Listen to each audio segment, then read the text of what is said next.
What's going on, everybody? It's your boy C-Zar, and we are talking about XRP today. Hit that like button, subscribe if you want to see more content like this, and let's get into it, okay? It is the third day of September, and here we are with about 6 hours, 45 minutes left in the day, sitting at $2.87, essentially. A bit of a neutral day. We moved down a little bit just to move back up. Here we are. I want to look at the daily indicators, but first let's get into the 1 hour time frame, and then we'll move out from there, okay? Bitcoin's messing around here at 112.3K, coming down, coming up, coming down, coming up by a few $100s here or there. XRP is kind of doing the same thing. If we're looking at this on the 1 hour time frame, the RSI is in a very bullish posturing. I would expect that we see this get into the overbought zone here pretty soon, and with that, you should see a little bit of growth, away from this price area. Is this the low? That remains, that question remains to be answered. But I think that there's a solid chance that that is the low there at $2.70 for XRP. It's very possible. I do expect Bitcoin to go lower, but that doesn't necessarily mean that XRP has to go lower, especially if this pop up is enough. From a high to a low here. I want to get the actual high, not the closing high. High to low there. I wouldn't be surprised if XRP saw prices at like 295 to 298. I think we're going to go up a little bit more, if not at least 290, at least there. Okay, a little bit higher, but then you likely do come back down. The question then would be, do you find a higher low, or do you find a lower low? Right. I very much do think it's possible that XRP could go lower. We're at 270 for the low right now. It's very possible that 260, 250, something, anything and everything in between that range could be where we go. But that's kind of the area that I'm thinking of right now. If we take this high or this low here to this discernible high, and in this case, we're not going to take the fake out high. We're just going to take this high, the target area. And you can see here you're respecting this target zone. The target area intended, there's a little bit of evidence that we might find resistance right there at 290, would be anything from maybe 266 actually to 260, 250 at the lowest, 250 at the lowest. So let's say 266 at least, okay? Something a little bit lower from there. Doesn't mean that we have to go down there just because these lines are there. Doesn't mean that we have to, but I wouldn't be surprised. Looking at these indicators here, the stochastics are having a hard time getting overbought, which is a little concerning, but overall you're in a bullish posturing, I would say. The MACD is overall in a bullish posturing, and so is the RSI. So a little bit higher, at least 290, if not maybe $3 or something in between there before we move lower, okay? And then how low we go or what we do with that move down kind of determines if this is the low or not. If we get a higher low, cool, but I'm not necessarily expecting that at the moment. It is possible, if we're looking at this here, you've kind of got this V-shaped recovery, and you've got this like U here, maybe. I don't know. It is possible that we found our low, you guys. That little tweezer bottom there as well. It's very, very possible that we have found our low. You got this area that you were finding support at, and then you just broke just below it. It's kind of like a fake out move, when really what you did was you found support at this area. You weren't breaking out of anything. You're just finding support at this area again. I think we go a little lower. I really wouldn't be surprised if we did, but time will tell.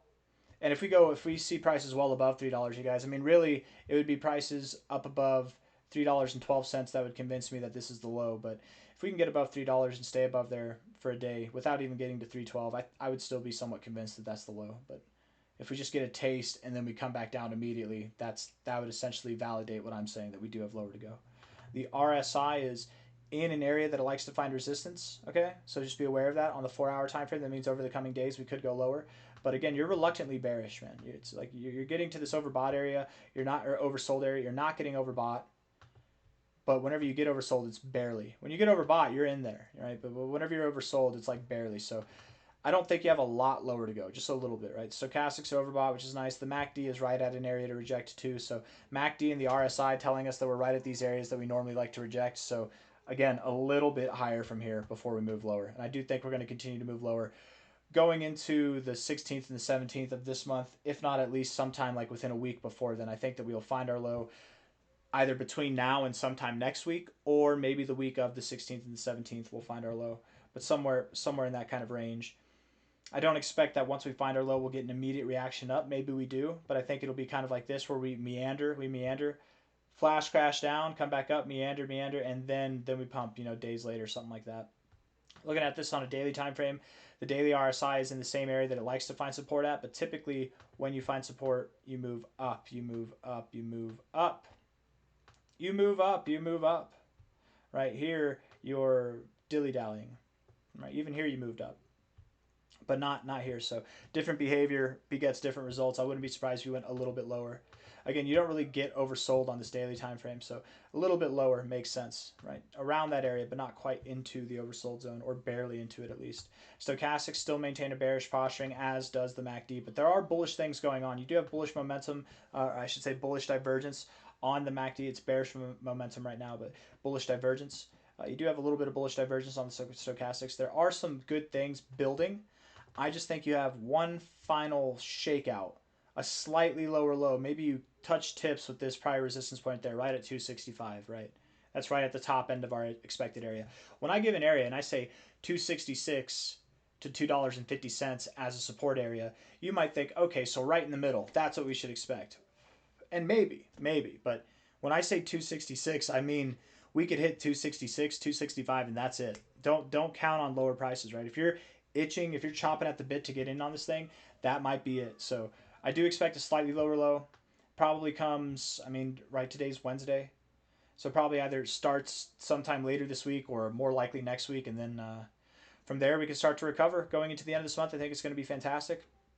XRP might be at new all-time highs by the end of the month. If it's not at new all-time highs by the end of the month, certainly sometime in October, we'd be there.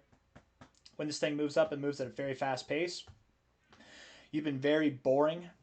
Teasing the bulls here and there have been very boring, but once you cut loose, once this thing finally cuts loose, I have a hard time believing that it's going to stop anywhere below $10. We're probably going to move all the way up to like $13 to $16, either by the end of October or sometime by the end of this year. That's the expectation. So I've got nothing else for you guys. I hope you enjoyed the video. If you did, hit the like button. Subscribe if you want to see more content like this.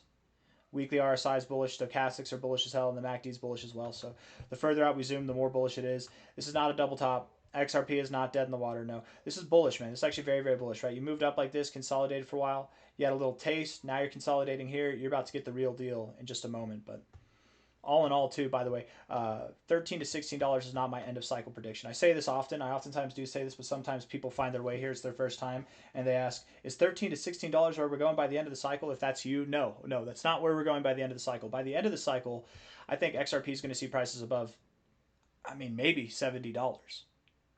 That's a whole different story for a whole nother video. I would expect at least, I think it was $46 or $42 was the minimum target we came up with, and something right around 70 is a good maximum area, but something in that area makes a lot of sense. I don't think XRP hits 100 or gets above 100, but I do think we will see from here potentially something greater than a 20x move, yeah. Hit the like button, subscribe, take care of yourselves. Thank you all for being here. Take care, bye-bye.